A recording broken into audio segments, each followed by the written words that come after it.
अगला देखें।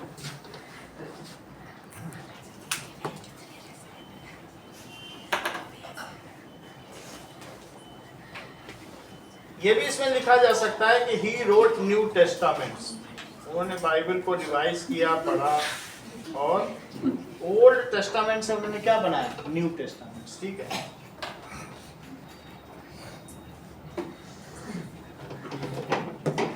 चलो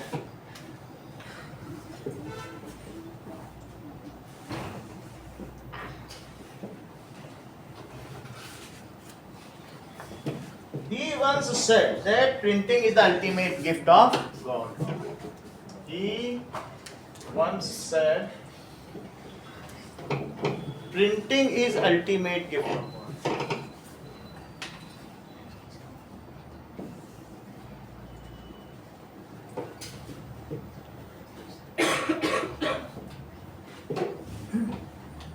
The Roman Catholic Church began keeping an index of prohibited books from the mid 16th century. अब Roman Catholic church क्या करने लगा, ऐसी सूची तैयार करने लगा कि जो प्रोहिबिटेड है, क्योंकि उसी का बोलबाला चल रहा था, क्लर्जी ही मेन थे। तो उस समय तब सबसे बड़ा तो राजा से भी बड़ा क्लर्जी होता था, तो वो अगर जिसने बैन कर दिया वो फिर बुक जिसके पास देखी गई सजा मिलेगी। तो अब थर्ड क्वेश्चन क्या है कि रोमन कैथोलिक चर्च, सर इसके 2 ब्रांचेस में ये आपने ए लिखी है। क्या 2 ब्रांचेस में ए लिखा है। एक तो ए हो गया और दूसरा बी क्या हो गया, प्रोटेस्टेंट। 2 ब्रांच हो गई। तो Roman Catholic church started preparing list, ऐसा मार्टिन लूथर के बाद उसने किया, ऑफ प्रोहिबिटेड और बैंड बुक्स। ऐसा वो क्यों किया उसने, और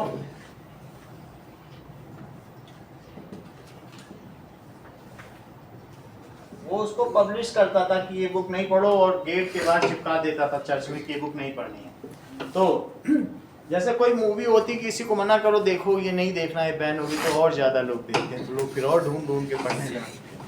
तो ऐसे हुआ, ऐसा उसने क्यों किया, because print and popular religious literature stimulated many distinctive individual interpretation of faith even among most little educated working people. तो उस समय इतनी जो एलाइड ग्रुप की बाइबल थी उसको कम जानने वाले लोग भी अपनी अपनी तरीके से इंटरप्रेट कर रहे थे, तो उसने बैन कर दिया कि ये तो गलत है, मिसयूज है। जो समझ भी नहीं पा रहे वो भी बाइबल को अपने मन से लिटरल मीनिंग ले रहे हैं, उसका डीप मीनिंग नहीं ले रहे हैं। तो they reinterpreted the message of Bible and formulated a view of God and creation that enraged the Roman Catholic Church. The Roman Church, troubled by such effects of popular reading and questioning of faith, imposed severe control over publisher and booksellers and began to maintain an index. तो उस समय क्या होने लगा, when in mid 16th century, mid 16th century है, अगर आप देखो 1540 या 1550 के बाद तो गुटेनबर्ग की बहुत पॉपुलर हो गई, यही तो है mid 16th century. In mid 16th century when printing was popular,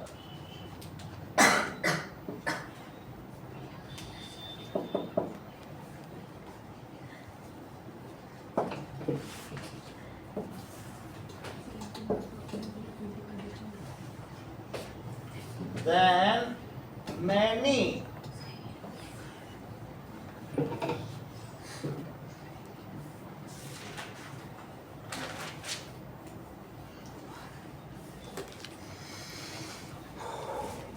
little knowledgeable writers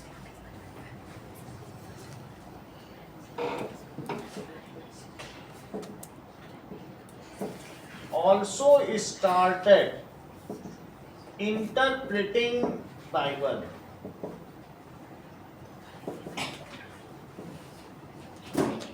and questioning the church authority, उन्होंने इंटरप्रेट करना भी शुरू कर दिया और क्वेश्चन करना, and questioning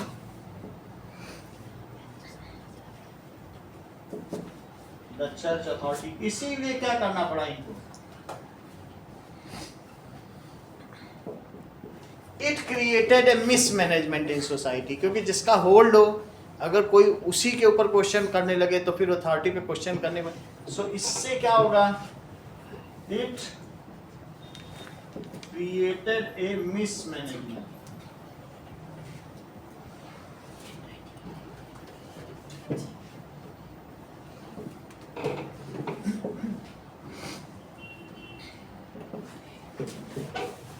So this led banning or listing such books. So this compelled church to list and ban such books.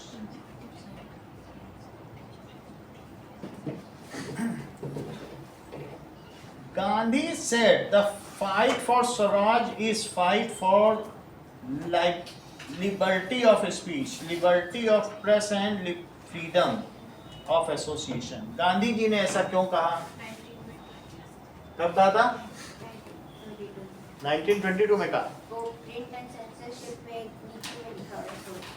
और इन्होंने जो वर्नाकुलर एक्ट कब लाए थे लोग, 1878। तो उसी के कॉन्टेक्स्ट में कहा होगा उसे हटाने के लिए। तो गांधी जी से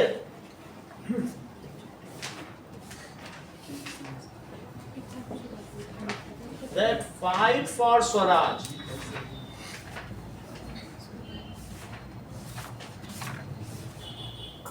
किसके लिए है, is a fight for liberty of speech. Liberty of speech क्या है, freedom of press, is a fight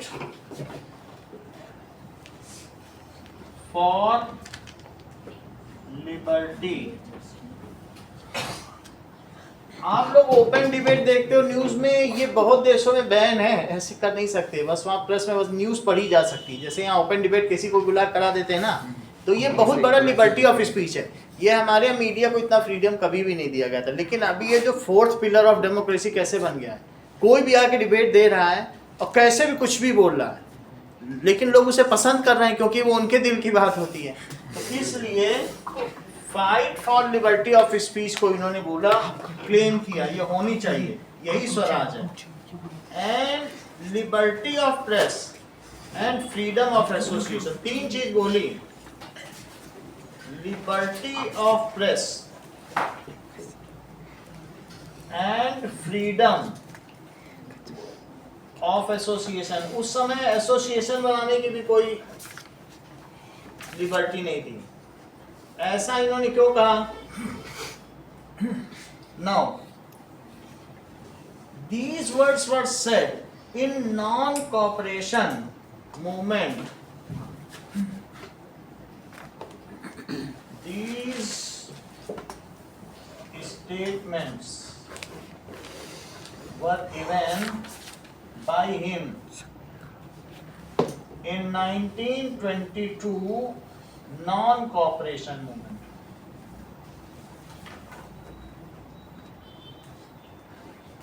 जब इनका बोन फायर किया जा रहा था कपड़ों का और सारे लोग इनके संस्थान को छोड़ रहे थे ब्रिटिशर्स के, तो ऐसे समय में गांधी जी ने कहा, if the country was to get free from foreign domination, then these liberties were quite important.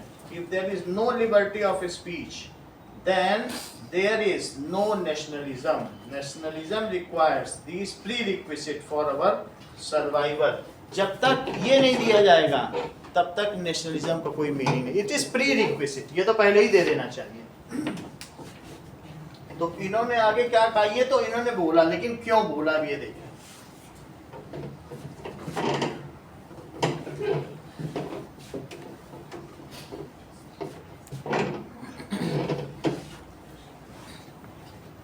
So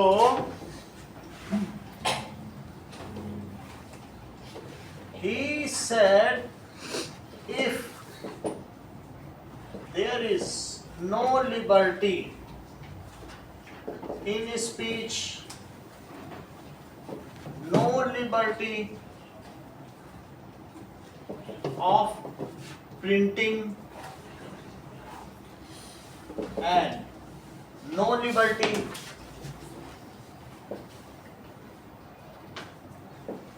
of as forming association,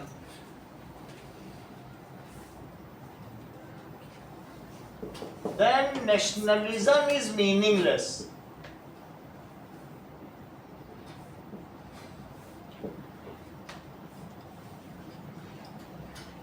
So these factors, जैसे तुमको कोई खाना दे दे उसके पहले पानी ला के ना दे तो वो मीनिंगलेस हो जाता है। जैसे आप किसी के मेहमान बन के गए तो that is giving water is pre requisite of that is honouring A guest, वो तो देना बिल्कुल जरूरी है। तो उसी तरीके से नेशनलिज्म के आने के लिए जो अपरिहार्य है, उसके बिना तो नेशनलिज्म आ ही नहीं सकता। प्री रिक्विजिट का मतलब है इसको तो तुम्हें देना ही पड़ेगा, बाद में नेशनलिज्म तो दो या ना दो, ये तो अभी तो दो, ऐसा। So it is these factors, तो ये कैसा है, these freedoms are, ये कैसे freedoms थे, prerequisite for getting freedom, ठीक है, for nationalism and ending of colonial rule।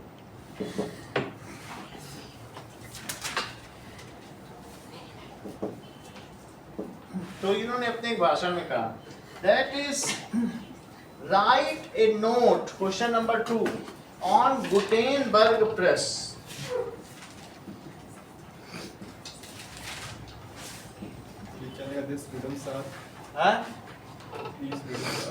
These freedoms are prerequisite, अपरिहार्य, यानी ये दोगे तब उसके बाद ही तुम्हें एंड टू कॉलोनियल रूल की कोई बात है, ये तो अभी तो तुम्हें देना ही है। अगर आप पहले कुछ भी हमको थोड़ा सा आज़ादी देना चाहते हो तो ये दीजिए, बोलने की आज़ादी। गुटेनबर्ग प्रेस अपरिहार्य है। प्रीरिक्विजिट का क्या मतलब होता है,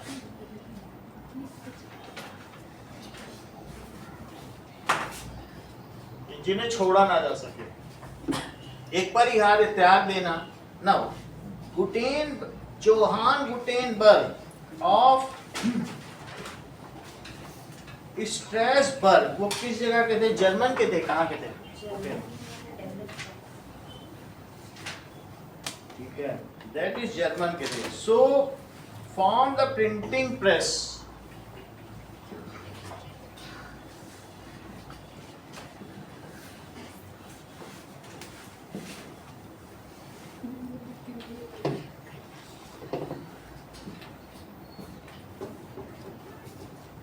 they found printing press। आप बोल रहे हैं कि पहले दैट इज 1413 और फिर 1448 में उसे और रिवाइज किया।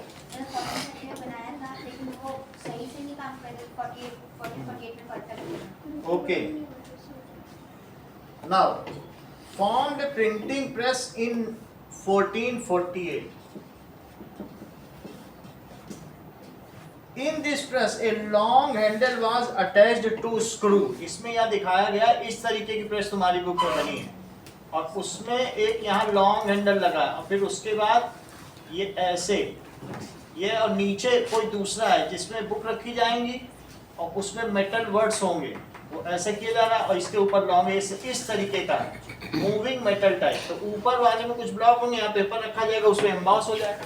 ये गुटेनबर्ग की प्रेस ऐसे ही तो बनी बुक। तो इसमें क्या क्या होता था, it is having a long handle, in this a long handle was attached to a screw।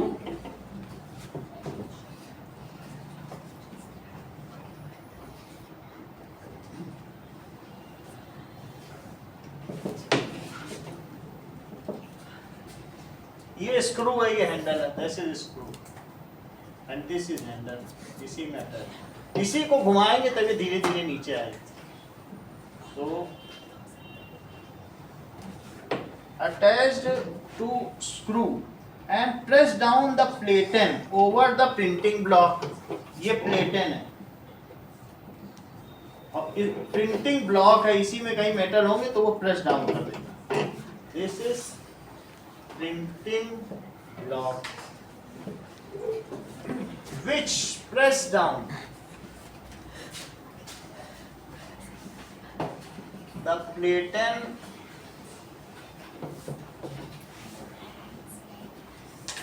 over a printing block. Now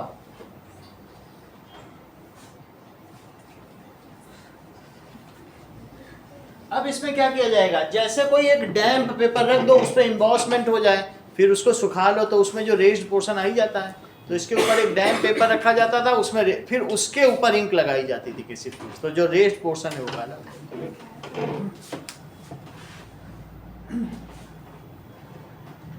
now printing block that was placed a sheet of damp paper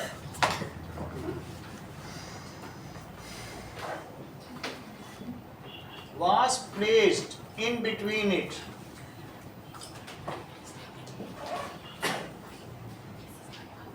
किसके किसके बीच में? That is platen and printing block. That is between platen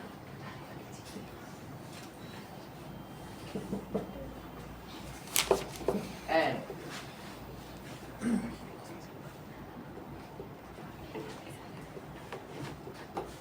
this causes, इसकी वजह से क्या होगा, embossment or raising of letters on sheet takes place. sheet उसके ऊपर रेज हो जाएंगी, later on it was inked और उस पर इंक लगा दी जाएगी.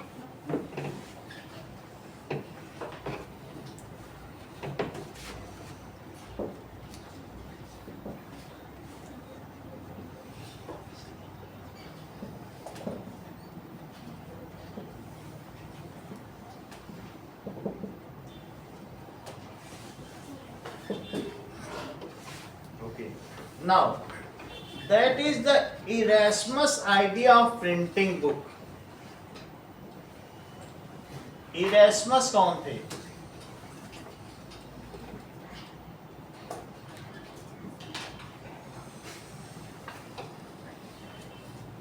Erasmus के बारे में देखिए. A great social reformer of Holland. He criticized the excess of Catholicism. He expressed deep anxiety about printing. That is excess of Catholicism. And social reformer थे और इन्होंने प्रिंटिंग को सही नहीं माना. Deep anxiety about printing. तो इन्होंने क्या कहा इसके बारे में देखते हैं. He was Latin scholar and Catholic reformer who criticized the excess of Catholicism but kept his distance from Luther. उन्होंने लूथर को भी सही नहीं माना, लेकिन वो ये भी नहीं चाहते थे कि बहुत ज़्यादा जो क्लर्जी का जो प्रभाव है वो भी नहीं पड़े. लूथर को भी सही नहीं मानते थे. He expressed a deep anxiety. His influence extended to England, France, Italy, Germany. He wrote in adages that books are like swans which could fly to every corner of world. The very multitude of book is hurtful to scholarship because it creates a glut, and even good things, that is satiety, is very harmful. Even in good things, उन्होंने कहा अगर कोई अच्छी भी चीज़ें बहुत ज़्यादा हो तो harmful है, इसलिए प्रिंटिंग बहुत ज़्यादा नहीं होनी चाहिए.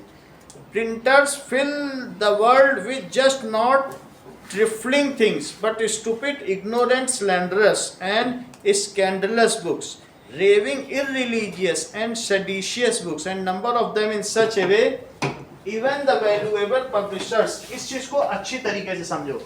ये क्या कह रहे हैं? That is Enamrus कह रहे हैं अभी इतनी अगर कोई चीज एक बुक हो तो सब बहुत अच्छी तरीके से पढ़ें.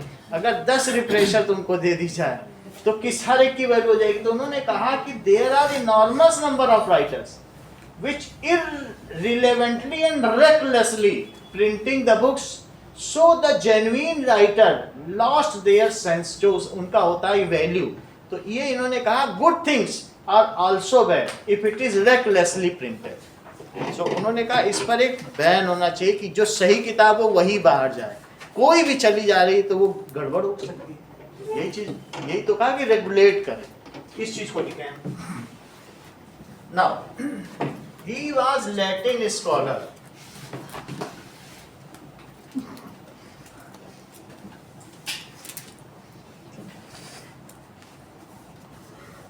यहां तक कि अभी ये जो जब से हम लोग देखते हैं कि इंटेलिजेंस आ गया है, वर्चुअल इंटेलिजेंस आता जा रहा है ना, तो इससे जो लोग पीएचडी किए हुए हैं उनका पीएचडी अब मीनिंगलेस हो गया है, क्योंकि उनके दिमाग में जो स्कॉलर चला किसी चीज का फिलॉसफी और डॉक्टरेट करके बैठे हैं, तुम अब वर्चुअल इससे पूछोगे इंटेलिजेंस से, वो तुरंत एक सेकंड में बता देता है वही चीज। तो अब उनका इतना रिसर्च ये सब किस काम का रहा, किसी काम का रहा कि नहीं, और वो भी वही रिजल्ट दे रहा है। तो अल्टीमेटली अब पीएचडी होल्डर्स की कहीं अब नौकरी नहीं रह गई। Now he was Catholic reformer, ये कौन थे? Latin scholar and Catholic reformer.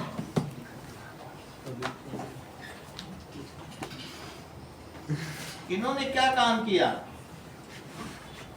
ही दोनों काम किया, ये बीच के थे। He criticised excess of Catholicism and also kept a distance from Martin Luther. वो ये भी नहीं चाहते थे कि बिल्कुल कंडेम कर दो, और ये भी नहीं चाहते थे कि बहुत कैथोलिज्म, हर चीज में मीडिएटर कैथोलिक्स ही बना रहे। जैसे हमारे पंडितवाद हो कि नाम भी रखना है तो भी पंडित, कुछ भी करना हो तो वो चीज एक्सेस ज्यादा नहीं, अच्छा नहीं है सोसाइटी के लिए। तो ये क्या करते थे? सो he criticized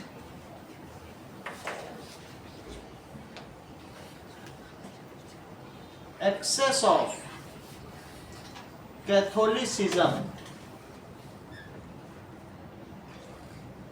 and kept a distance from Martin Luther.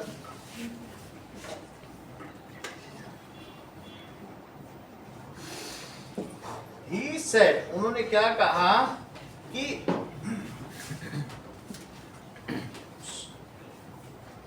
printers are recklessly का मतलब है कि इतनी बुकों की बाढ़ आ जाए, बुक्स ही बुक्स हो जाए, printing and publishing books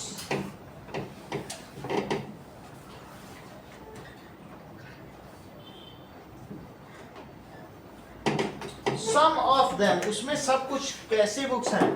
some are irreligious, some of them are religious भी नहीं है, ठीक है, और कुछ ऐसी हैं ignorant and stupid।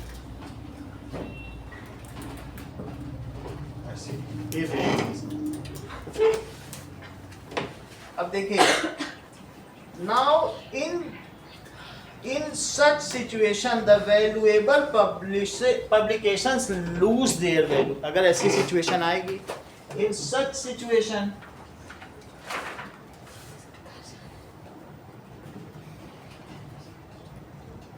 Publications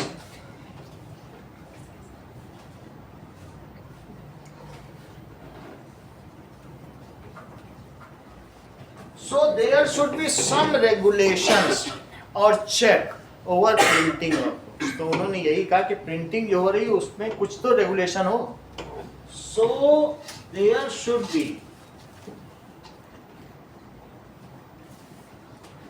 some regulation or check on printing of books।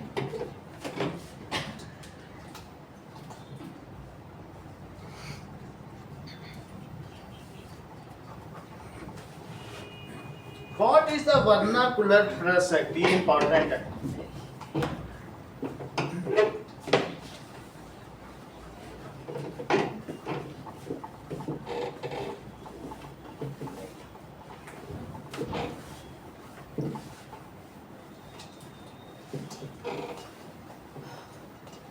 अब मंडे से मैथ साइंस होगी। सर साइंस करा दीजिए। हाँ साइंस करा देते हैं हमारा तो आपको एग्जाम चलो।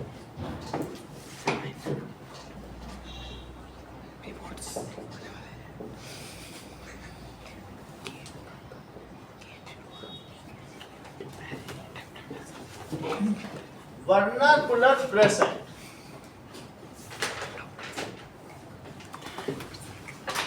After the revolt of 1857, the attitude to freedom of press changed.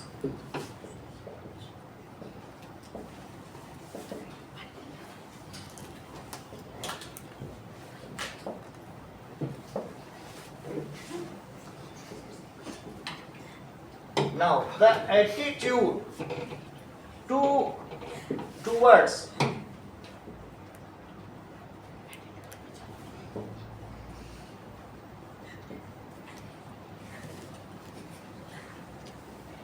freedom of press changed.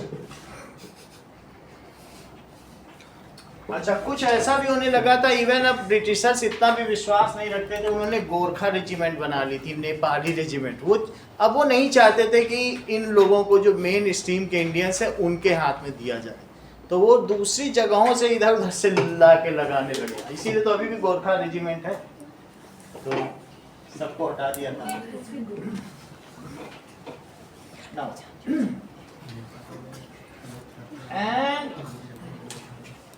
that is enraged Englishmen demanded a clamp down of native press. And ये क्यों आया? तो enraged Englishmen demanded to clamp down. क्या लिखा? बताओ। हाँ? Sir नई line लिखी ना।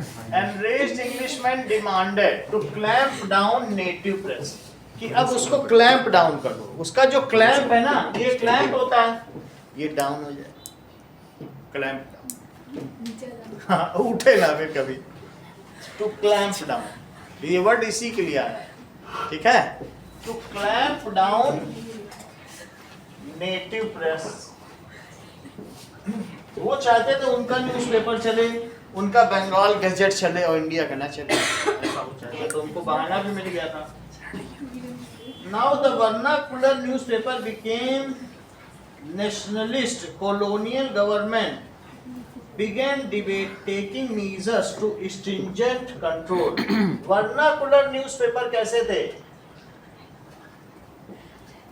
Newspapers were nationalist. They were sparking nationalism in Indian people.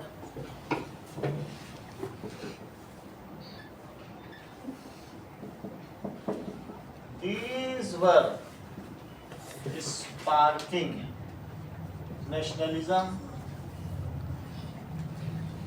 in Indian people.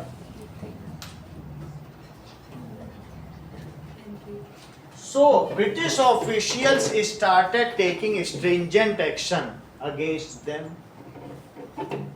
So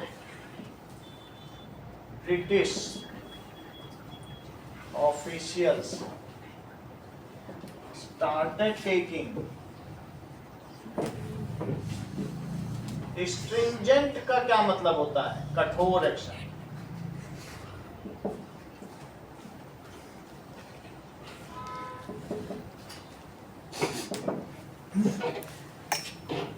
So in 1878, this act was passed, modeled on Irish press law। जैसे Ireland में भी ऐसा नियम बना था, आयरिश प्रेस लॉ। जैसे इंग्लैंड ने क्या किया था, स्कॉटलैंड को लिया, वेल्स को लिया और आयरलैंड को, तब जाके यूनाइटेड किंगडम बना था। सबसे लास्ट में जब आयरलैंड को लिया था तो आयरलैंड में बहुत ज़्यादा प्रेस की वजह से वहाँ बहुत ज़्यादा मूवमेंट हुए, तो उसने प्रेस ही डाउन कर दिया। उसको कहते हैं आयरिश प्रेस लॉ। तो जैसा वहाँ लॉ लगाया उसने, वही लॉ यहाँ भी लगा दिया। बोले जैसे हमने आयरलैंड में अपना डाउन किया, उसने तो ज़बरदस्ती लिया था। स्कॉटलैंड के साथ तो उसकी ट्रीटी हुई थी, लेकिन उसको तो आयरलैंड को ऐसे ही ले लिया। So it was Britishers imposed in sir ये एक्शन से पहले क्या है? बोलो एक्शन से पहले क्या लिखा है? एक्शन से पहले क्या लिखा है? लास्ट से लास्ट stringent action. Stringent का मतलब कठोर, कठोर एक्शन लिए गए. So in 78 British imposed या promulgated भी लिख सकते हो या imposed vernacular press act.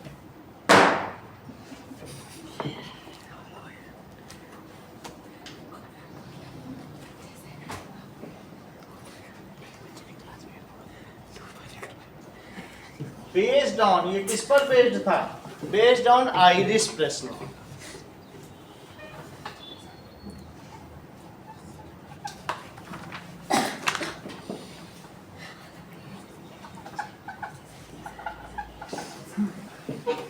इसमें इनको क्या गवर्नमेंट था? Now government has extensive right to sensor reports and editorial. Now कोई भी अब गवर्नमेंट से बिना पूछे छाप नहीं सकता था. गवर्नमेंट हैज एक्सटेंसिव राइट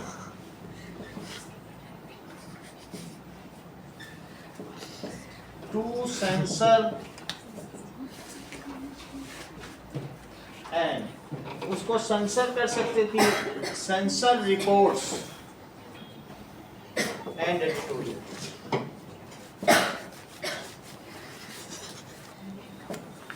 जैसे इमरजेंसी में सब चीजें पीएमओ ऑफिस में जाती थी, गांधी जी, इंदिरा गांधी के पास, वहां पीएमओ ऑफिस पढ़ता था कि इसमें सब सही सही लिखा है.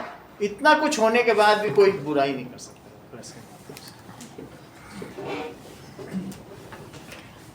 नाउ और एक समय में इंदिरा गांधी ने अपना ये जो नहीं होता है इंटरव्यू दिया था, तो उस इंटरव्यू में जो एडिटर थी, एंकर थी, उसने उनसे पूछा और आप अपनी बहू के साथ कैसे बिहेव करती हैं. आप उनसे ऐसे ऐसे क्वेश्चन पूछे थी मॉडरेट. 76 में ये इंटरव्यू आया था, बच्चों को कैसे रखती हैं, इतने हल्के क्वेश्चन, जबकि देश जल रहा था इमरजेंसी में. तो आप समझिए it was all articulated interview. आप देख सकते हैं यूट्यूब में मौजूद. Now when a report was judged, ये सब सेंसरशिप की वजह से था. When a report was judged, the press was liable to be seized if someone violates this law. तो क्या किया जा सकता था बताओ? The printing press could be seized. उसे सीज किया जा सकता. The printing press could be seized. And the machine is confiscated. जो प्रिंटिंग मटेरियल था उसको क्या किया जा सकता था? मटेरियल जब्त किया जा सकता था. Is confiscated. इतना ही रखो.